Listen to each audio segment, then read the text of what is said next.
Okay, everybody, welcome to session 3.2. You might hear some kids milling around in the background. Try not to let them distract you, and I'll do the same thing. This is all about typography. I'm bringing back these two documents. Remember, I showed you these documents on the second day of class. What you see on the left is what's normally produced in an academic setting like a university, and what you see on the right is what the rest of the world does. I realize that part of my job in this class is to get you to stop doing the academic formatting and start using a professional formatting. But I want you to notice something. These two documents are really simple. There are no graphic elements. There's just type. And so what's really interesting when you look at the two, the one on the left looks like the kind of thing you only read at college, whereas what's on the right looks like the kind of thing you might read in a book, in a newspaper, in a magazine. It looks much more like the stuff you read everywhere else. That tells you a lot, but what's more interesting is that the differences between these two documents all boil down to typography.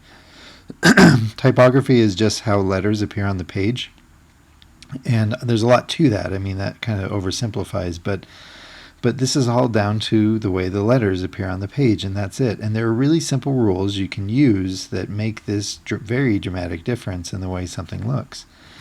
We're going to talk about fonts today. We're going to talk about body text, and then the idea of using styles in a word processing application. All right, so let's start off with fonts. There's a really great history of typography that I've linked to in the video, in the description below this video. I encourage you to go take a look at that video. It's only about 5 minutes long. It's animated and fun, and it'll teach you sort of the history of typography. I think it's interesting. It's valuable information. It helps you kind of know why things work the way they do. One of the things that the video will tell you is the difference between a serif and sans serif font. A serif font is a font that has serifs, and those little dangly things at the ends of letters, those are serifs. And a sans serif font, sans is the French word sans, means without, and so these are letters that don't have serifs. What you need to know, or what's important for you to know for our class, is that as a general rule, serif fonts are better for body text, and sans serif fonts are better for headings. Now, there are a lot of reasons for this, and there have actually been readability studies done to show that in printed materials, serif fonts work better for reading. That's why almost every book you open uses a serif font for the body text. But sans serif fonts work great for headings because they're distinctive and clear, and it also is a nice way to distinguish headings from the body text. Let me kind of illustrate. On the left, you've got a serif font for the body text, and on the right, a sans serif font. In print, you're going to see a lot more of the stuff that looks like what's on the left. Now, if you look at the right and say, that looks totally normal to me, it probably has mostly to do with the fact that you might read a lot on the internet. Web pages usually use sans serif fonts for body text. They appear better on a screen. That has to do with the way the screen uses pixels to create images and text. And so there's actually sort of a general recommendation that on websites you use a sans serif font, but on print you use a serif font. And they actually do appear differently based on the difference between screen technology and printing technology. I'm going to add a heading in both of these. On the left, you see I've done a heading that has a sans serif font, and you'll notice it has the effect of making it a little more distinctive and separate from the rest of the text. On the right, I used a serif font with the sans serif body text, and what you may notice is on the left it looks good. In fact, it looks like things you read all over the place, but on the right, hopefully it feels weird to you or doesn't look quite right. And that's because we've inverted it, and so it looks weird. It's different than what you normally read. Now, if you're looking at the thing on the right that I'm telling you looks weird, and you think, that doesn't look weird to me at all, well, that's fine. But you still need to do it the other way. You need to use serif fonts for the body text and sans serif fonts for the headings. The purpose of that is it's a prominent convention, and it bothers other people. Even if it doesn't bother you, it bothers other people. Whereas you're not going to meet anybody who does this professionally or knows anything about it that prefers a sans serif body and a serif heading font. So One other observation about fonts, though, that matters is that the font you choose is sort of like body language. If I'm having a conversation with you and I'm slouched over, I'm not looking at you, or if I'm sitting really erect and stiff, or if I'm looking into your eyes fascinated, I'm conveying all kinds of information to you even without saying anything. The font you choose in the documents you create is sort of like body language. It conveys stuff that has nothing to do with the words themselves. All three of these text boxes I've put up here on this slide have the exact same text, but they look very differently from each other. The first one uses Times New Roman, and it conveys the idea that you just don't care. And the reason it conveys that idea is because Times New Roman is a default font. It's the one that Word uses. It's what it's what you see everybody else using. It's what professors have required ever since computers were invented, and it's kind of a lazy font, and you can be more deliberate and choose a font that requires more attention to detail. So forget Times New Roman. In fact, please don't use it. I don't think it's the best font for the job anyway, but it conveys a message that you don't really care. The middle sample uses a font I like to use occasionally called Garamond. It's common on Mac computers. They're equivalently great-looking fonts on Windows computers. And you'll notice it just looks more refined, like it looks more thoughtful. And the reason is because it conveys this idea that I care. It's a font you don't see all the time, but it's a font that looks nice, and it conveys it conveys this idea that you've put thought into the appearance of your document. And then we come to the last one, Comic Sans. I've already picked on this font. It's totally inappropriate for almost every kind of communication, right, except for lemonade stands, like we talked about. And if you use fonts that are inappropriate for the purpose, you don't convey the fact that you don't care, but you convey the idea that you don't know what you're doing. When you are sort of using just whatever font you think looks neat, rather than being deliberate about the purpose of your font, you're conveying a bizarre body language. You're conveying that you're out of place, and you don't want to do that either. And so, again, if you look at these three and you think, I don't care about any of those, well, that's fine, but other people do care, and that's why you need to be attentive to the way these things look. So just as a general advice, for every document, you should choose 2 simple readable fonts. You use one for headings. Generally, that should always be a sans serif font. And you use one for body text, and generally that should be a serif font. Don't go crazy and embed 5 fonts in your document. Just go with 2, one for headings and one for body text. If you're not sure what font to use, go look at practicaltypography.com for suggestions. You've already read that or will read that before class. In fact, if you've got the time, I encourage you to read that whole website top to bottom. It's brilliantly done, full of great advice for mortals when it comes to typography. Okay, another variable of fonts is the size of the font. You all are familiar with how font sizes work. They're measured in points. And here you can see the difference between a 12-point font and a 72-point font. But what most people don't know is that the font size is not measured by the size of the letters. It's actually measured by the size of the M. We talked about M and N dashes and how the name M comes from the blocks that printing presses used to use for each letter. The height of a block is the M of the font. And and so the way that works is you'll notice that here the M of this font is actually taller than the letter itself. This explains why different fonts appear to be different sizes even if you use the same point size. So you can have a font that's a 12-point, you can have another font that's a 12-point, but they look different in size. It's because the person who created the font decided to use up more or less of the M for each letter. And so this is why you can't always assume that 12-point letters are the same for every font. The M is the same size for all those fonts. But the person who designed the font used a different amount of space within the M for each letter. And so, but what is consistent is the size of the M. And so the size of the M will always be consistent. And the convention now, the standard now, is that a 72 point M is going to be 1 inch tall. So each point is equivalent to 1/72 of an inch. Now, why does font size matter? Why am I giving you this arcane description of font size?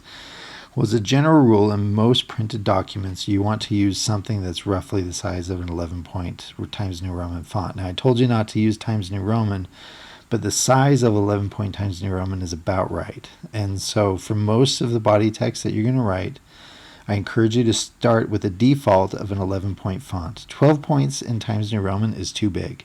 And so if you're not sure if you got the size right, pull up a 12 point versus an 11 point Times New Roman and compare them, and that'll give you some idea. But as a general rule, you can start off with an 11 point font and it generally looks good.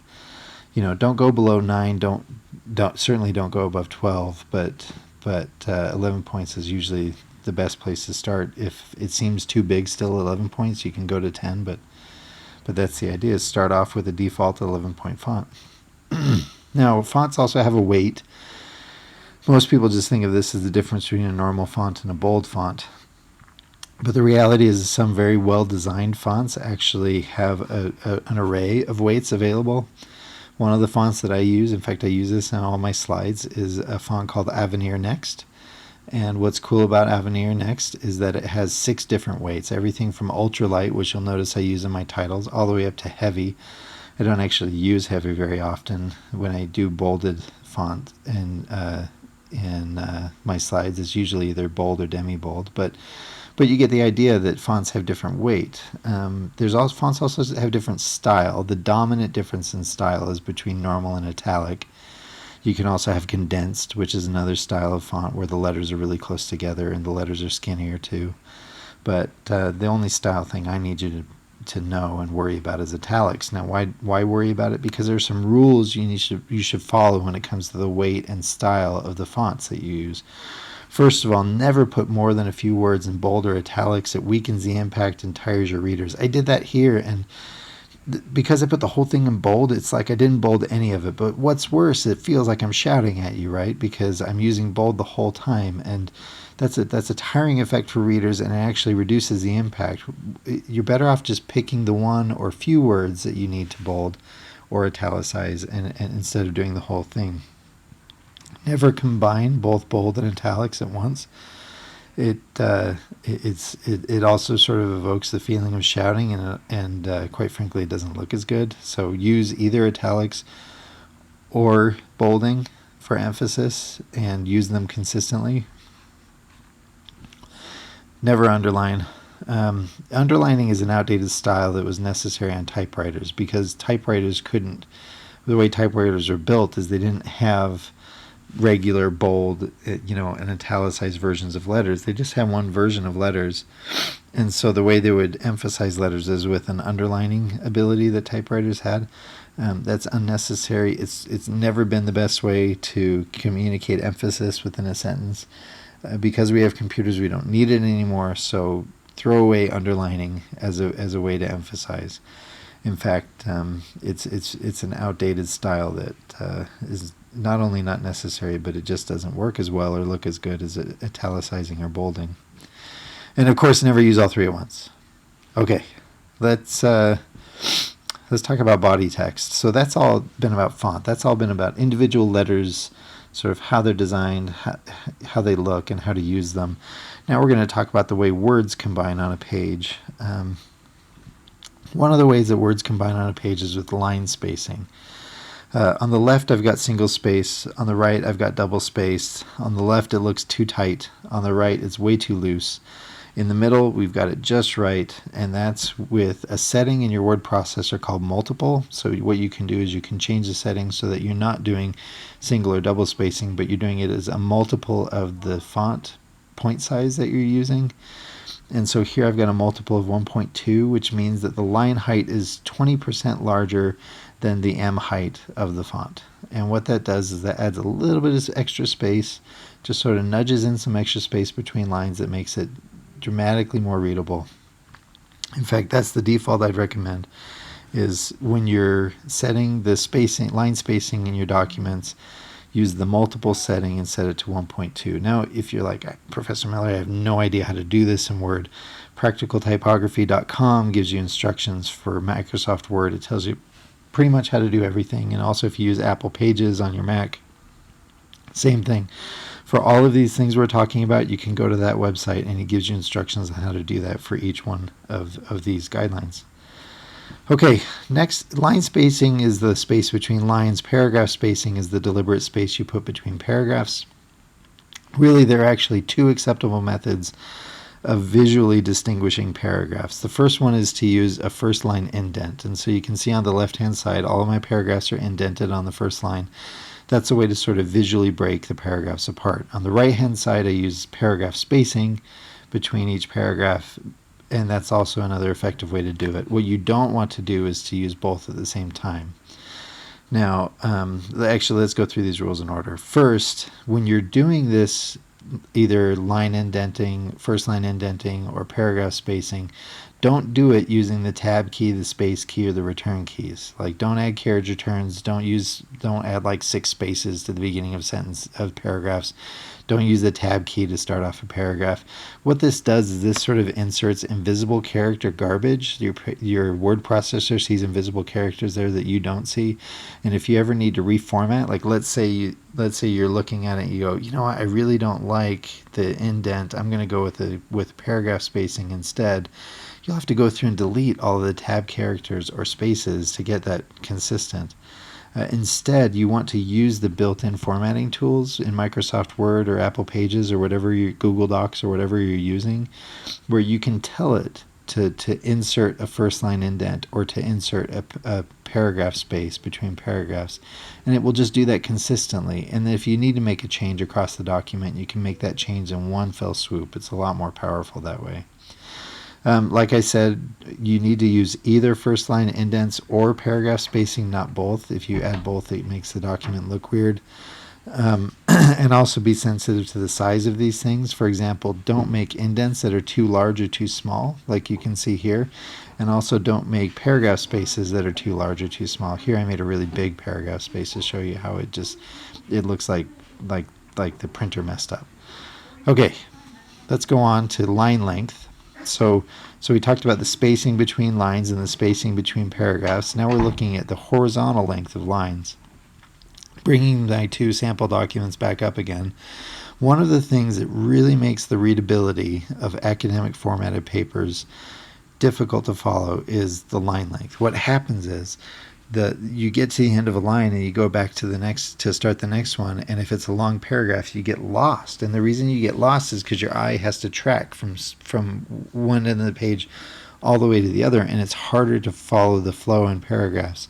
On the right hand side, you see we made the margins a lot bigger, which as a result made the line length shorter. And what you'll notice is this looks like the kind of stuff you read in magazines and newspapers and books. These things have shorter line lengths, and as a result, they're easier and more fluid for reading purposes. When you do line length, just the general rule is to do 45 to 90 characters per line.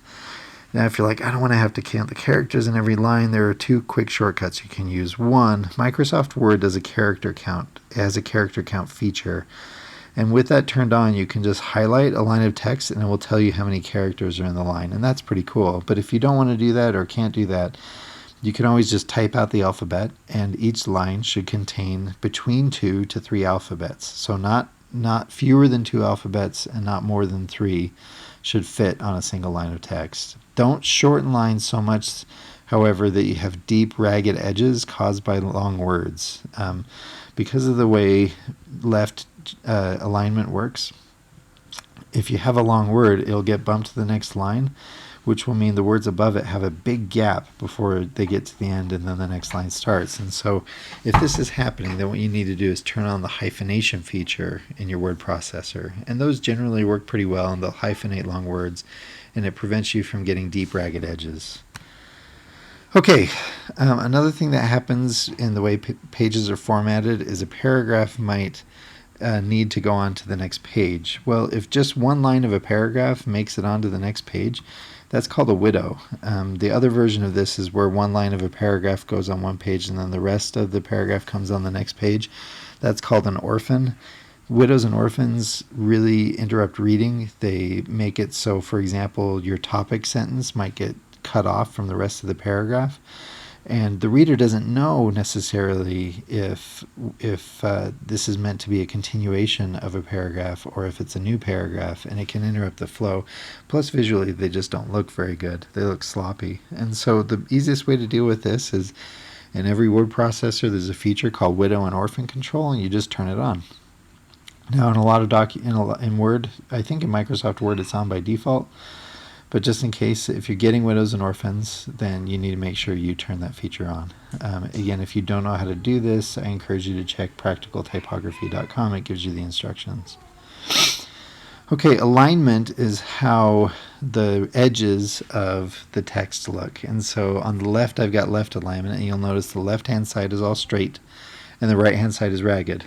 The middle version of this is right aligned, which means that all of the lines line up on the right hand side and the left hand side is ragged. The last version on the right there is called full alignment, or justified is another name for that, where you do straight lines on either side. Just some advice on this. For body text, you should only use left alignment or full alignment. The reason you don't ever use right alignment is because in English we read left to right, and people need to be able to find the letters where they belong on the left-hand side. Never center align more than a single line of text. If you have multiple lines of text, you should not be using center alignment. And you might think, oh, it looks pretty because it's symmetrical. Well, it actually looks crappy because people can't find their way to the beginning of the next line because it's not where it belongs. And so make sure that if you're using center alignment, you only ever use it for at most one line of text. Because the second somebody has to go to a second line, the moment they have to go to a second line, they're not going to find where it belongs because the center justification means that lines are starting at different places on the page. And then finally, if you're using full alignment, I encourage you to turn on hyphenation again.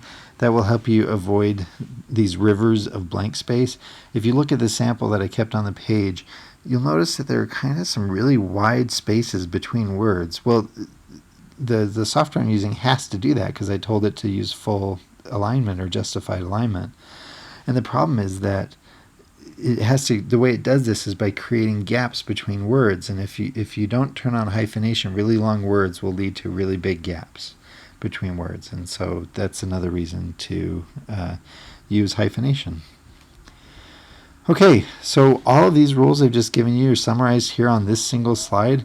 And in fact, for every document you write in this program for the rest of the time during your degree and in your entire career, I encourage you to use these 10 rules as a baseline for all of the body text in your documents. Okay, use a sans serif font for body text. Use a serif font for body text, a sans serif font for headings. Use 2 simple readable fonts and avoid Times New Roman. Use an 11-point font for body text in most documents. Use either bold or italics for emphasis, not both, and use them sparingly. Use either paragraph spacing or first line indents. Use lines that are 45 to 90 characters long. Use left or full alignment. Use widow and orphan control, and use hyphenation. And you should have some really pretty looking documents just with these 10 rules.